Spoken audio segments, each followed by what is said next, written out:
We have some bad news as to where the Obama White House is going with financial regulations. Lack of regulations has led to the debacle that we had, of course, in '08, and that continued into '09 with the financial collapse. Now, we were told, don't worry, give them the money in the beginning, and then later we will regulate them. Now, instantly, I said that was a terrible idea because if you're going to give somebody money, that's the time to attach conditions to it. If you already give them the money and later say, could you pretty please do these conditions, they will say no. And of course, that's exactly what's happened here. But worse yet is the lack of ambition of the regulation.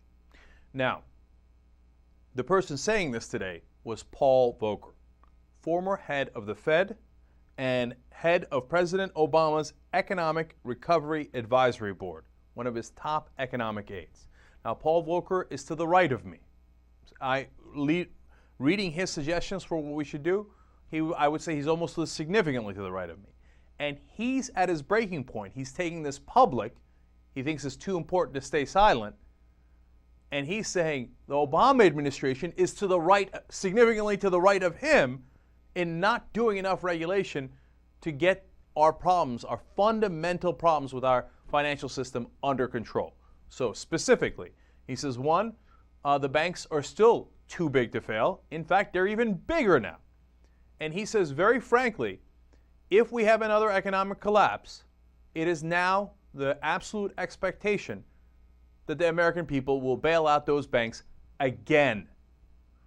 And then, if it happens again, they'll bail them out again and again and again.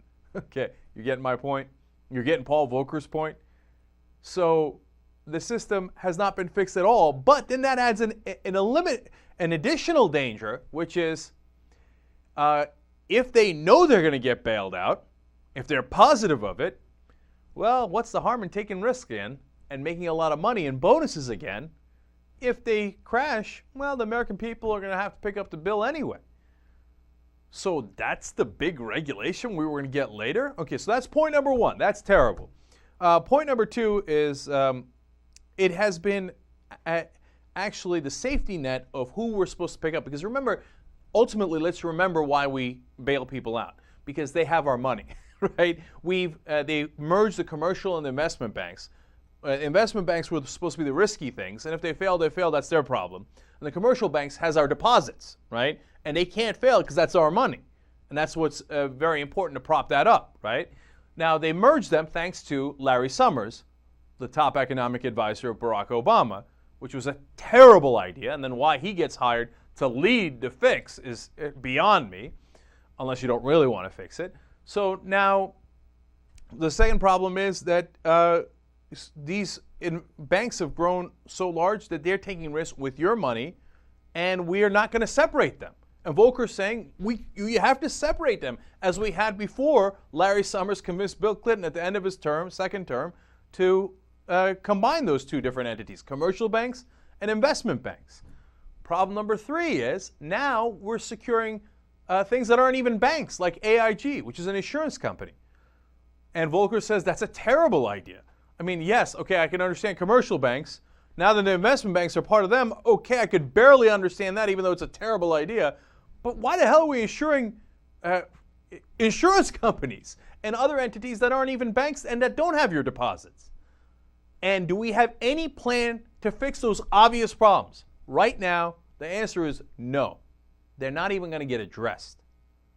All right, so that continues the terrible ideas that's happening right now. And then if you think all of that is bad, well, the one thing that the Obama administration, well, a couple of things that they're going to do, but their one main big thing is, hey, don't worry, we're going to set up an agency that looks out after the consumer and warns them about financial products that are too risky or dangerous or not on the level, right? And of course, the Republicans and the corporatist Democrats hate this. They're like, no, don't warn the people. How do you think our boys are going to make all that money? No, don't let them keep scamming you, right? So this is supposed to look out over the banks and other people who deal in these financial products. Well, since the Republicans and the corporatist Democrats, quote-unquote centrist Democrats, are fighting back, Tim Geithner has signaled that, okay, I'll meet you halfway. So we will cover the banks, but we won't cover. Now, we're going to give money to the non-banks, but we won't do any regulation of them. So now, Volker's significantly to the right of me, and the Obama administration is significantly to the right of Volker, and now the new compromise is significantly to the right of that. And I swear to you that I'm a moderate, die-hard capitalist. I do not agree with Michael Moore. We need to have capitalism in the country. I believe in the financial system. But we need to have rules and regulations, otherwise it's anarchy. I'm a moderate, and this is how far out to the right we are now. This is garbage. This doesn't fix the problem at all.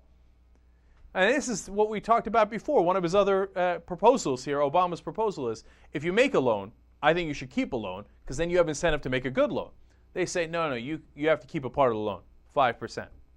The reason I keep coming back to that is because it's perfectly emblematic of what we're getting with Obama on domestic side. 5% change. Did we vote for 5% change? I mean, look, the reason why this story is so important is because Paul Volcker wouldn't come out and have all this criticism of his own White House, that he's the head of their Economic Recovery Advisory Board, if he wasn't getting listened to at all inside the White House. They must have told Volcker, piss off, right? So that's why he's got to make it public. That means they have no intention of fixing it. Oh, that's disastrous. And what does that tell you? That tells you our government is captured by corporate interests. And we're in a world of trouble, and it's going to take a long time to get out from under this rock. We are in occupied territory. It's occupied by corporate America, and these politicians are doing their bidding and not our bidding. I hate to be the bearer of bad news, but that is exactly what's happening. Now, you want to make it worse? Let's have fun. Let's make it worse. Now we go to the TARP watchdog. His name is Neil Barofsky, and he's supposed to watch out for how we're spending the TARP money. And he says, we've got another disaster on our hands. Let me give you some quotes.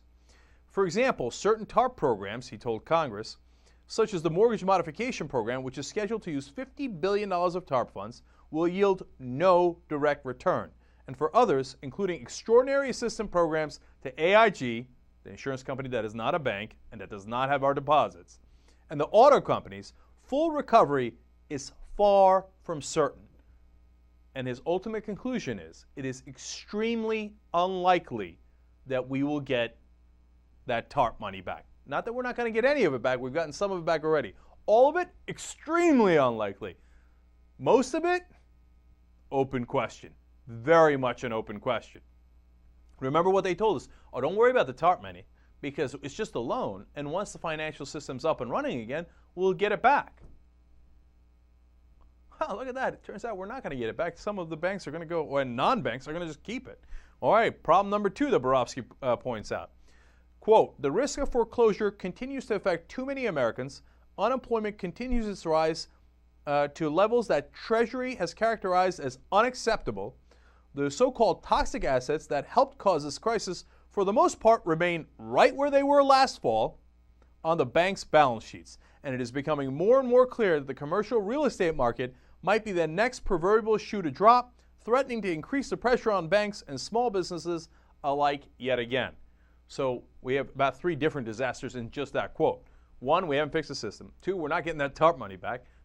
3, we still have the unemployment, and we still have this underlying economic problems, and they're not even using the money for what they said they were going to use it for, which is to make loans. And number 4, we're going to have another economic disaster when the commercial real estate goes under. And when it does, then we're out of money, and we're in a world of hurt. This is not light warnings, and these are not people that are activists or anything like that, and I don't use that in a derogatory word. That activists have been the most right on these issues. But these are guys who are the TARP watchdog, the head of the Economic Advisory Board, and they're waving red flags going, we didn't fix a damn thing, it's going to fall again. And then when it does, what will Larry Summers and Tim Geithner and the rest of them tell you? No one could have seen it coming.